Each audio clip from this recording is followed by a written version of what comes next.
everyone, and welcome back to the channel. Today is day 2 in Mecca. As you guys know from my previous vlog about when we arrived in Mecca, my husband ended up going by himself at night to perform Umrah as our kids were not feeling well. So he came back after Fajr time, and subhanallah, here is the beautiful view from our hotel room. And as you can see in the morning, it's not that crowded and the view is just amazing. You can see almost all of Mecca, subhanallah. So we are staying at the Swissotel Makkah, and our room included breakfast as well. So we got ourselves and the kids ready and then started heading downstairs for breakfast. So their breakfast time was till 10:30 or 11 a.m. I believe. Breakfast here is at the Al Ruwad restaurant, which is on level P8, as you can see here. So while we were heading downstairs, I kept stopping to see like all these beautiful pictures that they had up. They had such nice pictures of the Kaaba and the Haram, and it just looked absolutely beautiful.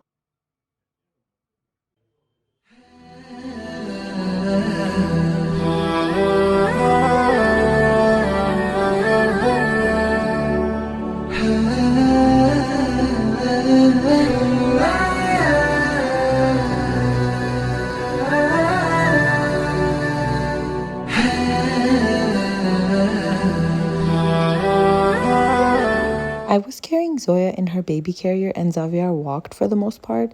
We decided not to take the stroller because they do have baby seats at the restaurant. On the way to the entrance, they had a lot of seating arrangements, sofas and chairs.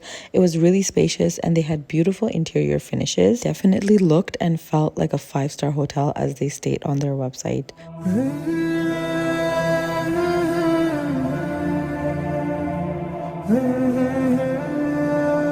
After checking in at the reception of the restaurant, as soon as we entered, I noticed that there was this kids corner area that was for kids to play in. I actually didn't know about the service, but they had activities for kids. Our kids, on the other hand, they were not in a great mood. So we decided to just go straight to the buffet to grab food. As you can see, the restaurant was huge. Lots of tables, and it was quite busy as well, especially the seating in the center. They had tables off to the side which were more private and not so crowded. So we passed one buffet station, but it was busy, so we decided to go to the next one. And we actually got a table more to the side so that we could have a little bit more, space, especially with kids because they do make noise and you don't want to disturb anybody else.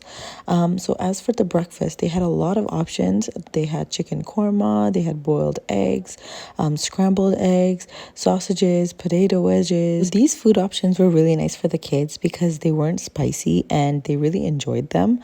Zoya really liked the scrambled eggs, while Xavier, he just wanted to eat the chicken sausages. And honestly, they did taste really nice. I don't know what they had on top, like the seasoning, but it was really different and they tasted really good.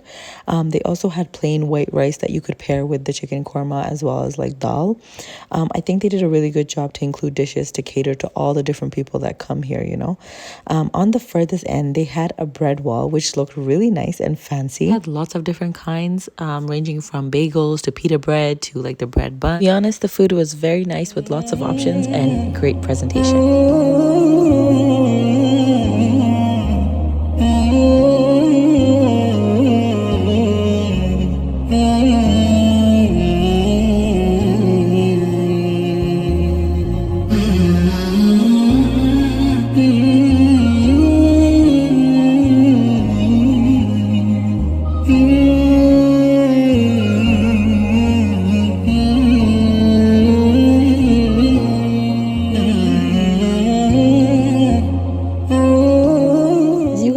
They had a lot of other things like fresh fruit, salad, and lots of sweet items.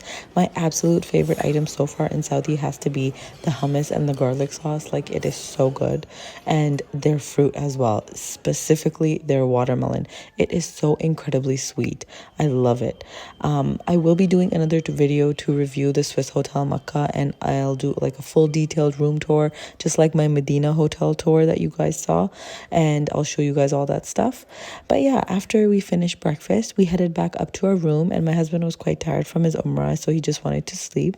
Alhamdulillah, Alhamdulillah, Allah has been so kind to give us the opportunity to stay at such a hotel, and then on top of that, to have such a room with the best view in the world.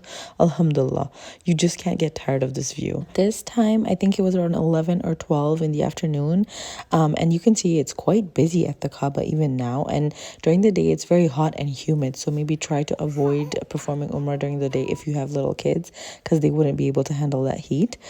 Zoya was quite fresh when we got to the room, but the boys, they just knocked out completely because they were super tired. Just to give you guys a little bit of a recap, my husband did Umrah last night, and then he basically exited his Ihram, but I am still in Ihram at this time, and he will get into Ihram later in the evening when we plan to go for Umrah as a family, inshallah. So the day was spent resting and praying in our room. Looking at this view, I just want to say that if anyone is watching this video with this strong desire to come here and to see, touch, and feel the peace of the Kaaba, I pray from the bottom of my heart that Allah gives you that chance, inshallah. May Allah invite all of you that are watching, and may He accept all our neek and jaiz duas. Ameen. So after Maghrib time, we decided to head downstairs to grab dinner and check out the clock tower. So I did get a few messages on my previous videos asking for details about the hotel and like the distance to the Haram as well as to the clock tower. So I decided I'll show you guys exactly how to get to the tower from the Swissotel Makkah. So once you go down the elevators to the main reception floor, I wish it went this fast. But yeah, since we were right at the top, like 42nd floor, it did take some time. Once you get off the elevators to the main reception floor, you turn to your right where you'll see the big Swissotel Makkah sign, and you'll see escalators, and usually these are the escalators that you take to go down to the lower floor where cars and taxis can come to pick you up or drop you off. So keep going straight until you see that cafe, and then you turn another right and you'll see these big doors. Basically now you're entering into the tunnel that will connect you to the clock tower. One thing about the Gulf countries that gets me every single time is the smell or perfumes everywhere. Like everyone just smells so amazing, from like the people to the hotels. See, you smell good. From the people to the hotels to the shops, like everything just smells so nice. I wanted to buy all the bahur possible. We stopped at a few stalls with bahur and they were pretty expensive, so I'm happy that I did my shopping in Medina.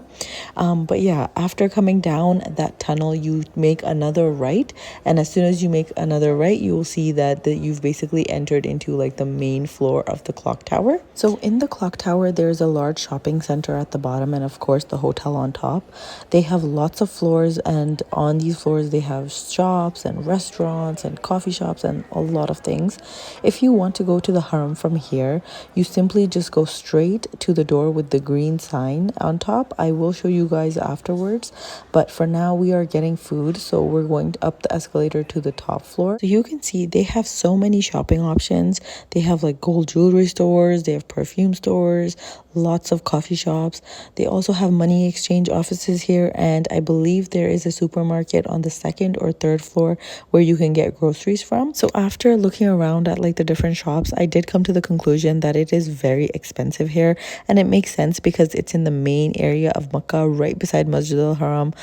It's bound to be expensive. So if you do want to do some shopping, firstly I would recommend to do your shopping in Medina if you're going there first, and if not, then do shopping in the outer areas, which I will show you guys later in this video. Top two floors where you see the boats sticking out, that's where the food court is, and the boats are actually ice cream shops, which is pretty cool.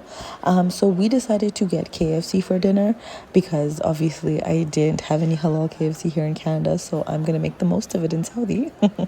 So yeah, we grabbed KFC and then we headed back up to our room, and I just have to say the KFC was actually more expensive than anywhere else that we bought. So we ate dinner, and then the kids and I got ready to perform Umrah while my husband went to the Miqat point to get back into Ihram. As you guys know, my husband had to get into Ihram again before we performed Umrah as a family.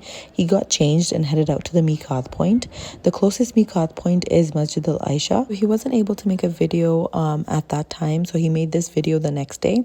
So here I just want to show you how to get to the parking lot where all all the taxis are, where you can grab a taxi to get to Masjid Aisha and then get into your ihram. So here you basically step out of the clock tower, and then you take a left and you keep walking straight until you come across this KFC, and that's how you know that you're going in the right direction. So keep walking straight towards this building here. So you could continue going straight here, but my husband decided to take a ramp that runs along this building here. So you guys are going to see that in the next following clip. I just want to say, keep in mind that if you wish to perform multiple umrahs, you will have to go to the closest miqat point each time to get back into ihram. So in this video, I just wanted to help you guys to show you guys how to get to the taxi parking lot, as there isn't a lot of information about this particular part. Like, my husband had to ask around, and that's how he found out. But yeah, see, there's this ramp that runs along this building, and once he reaches the end of this ramp, he turns to the right, and then he walks all the way to the end, where you'll see that there is a whole road or street that's full of all these taxis that are parked there.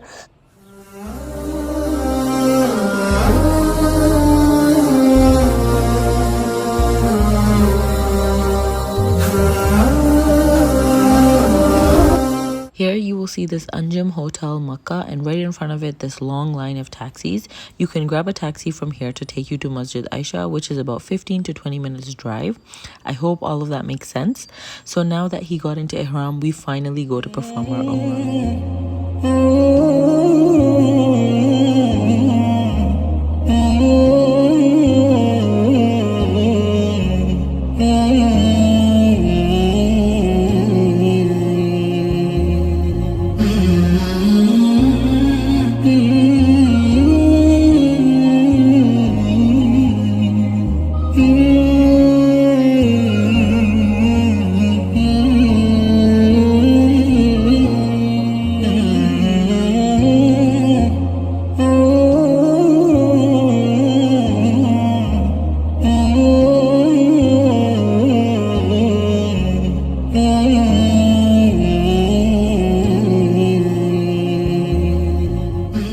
Alhamdulillah, we completed our Umrah as a family for the first time. It was honestly a surreal experience. I pray that Allah gives you this opportunity to perform Umrah with your family as well. So you can check out my complete Umrah guide video. I'll add the link above here, and you can see all the step-by-step process of how to perform Umrah.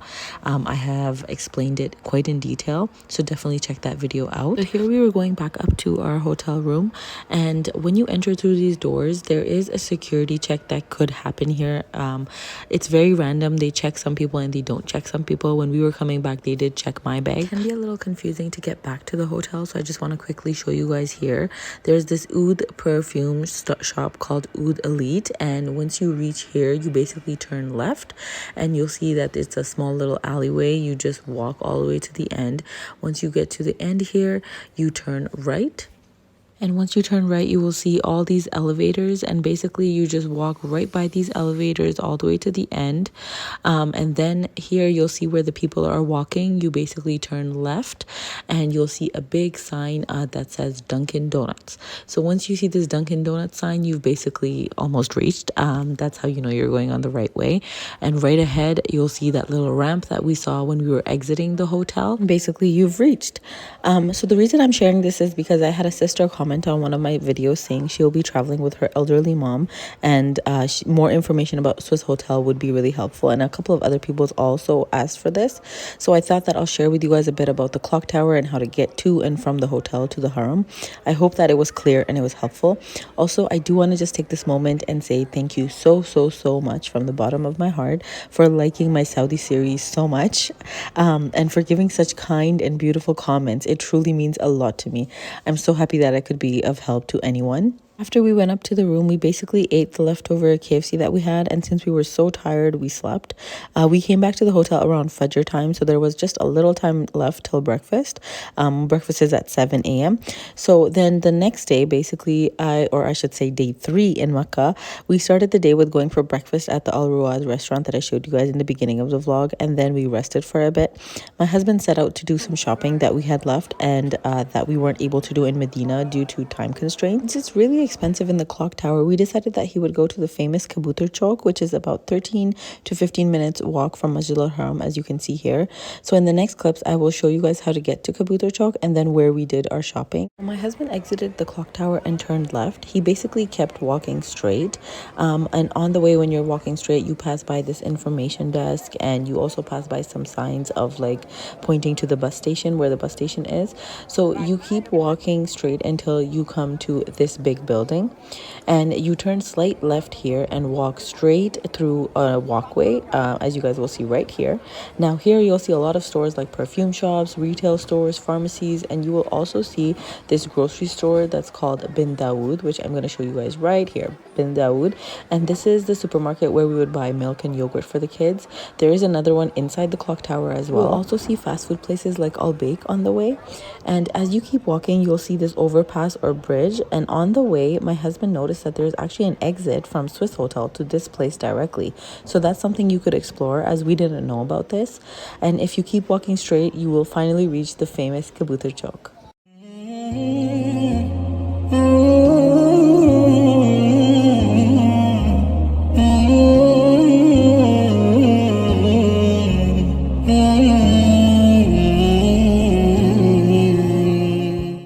A little further from Kabutar Chowk, you come to this road here. Now this is the famous Ibrahim Al Halil road that I'm sure you guys have heard of and seen in a lot of other people's vlogs.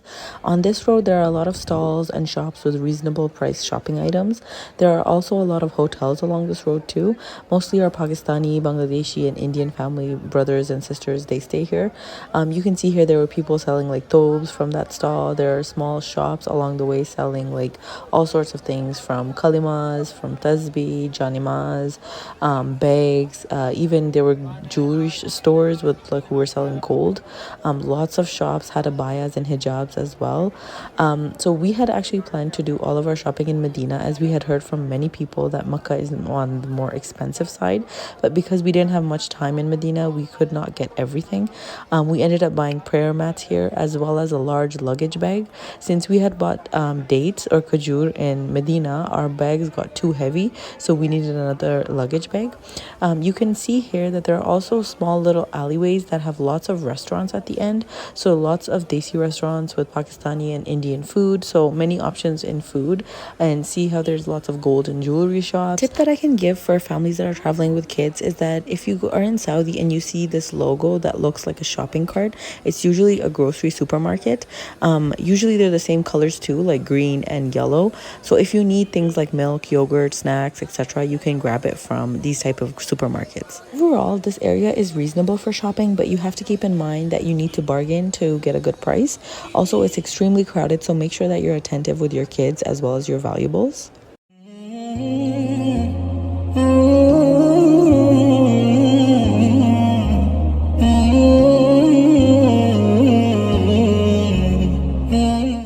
Plan to come to this area for shopping, try to avoid going to Kabutar Chowk near prayer times.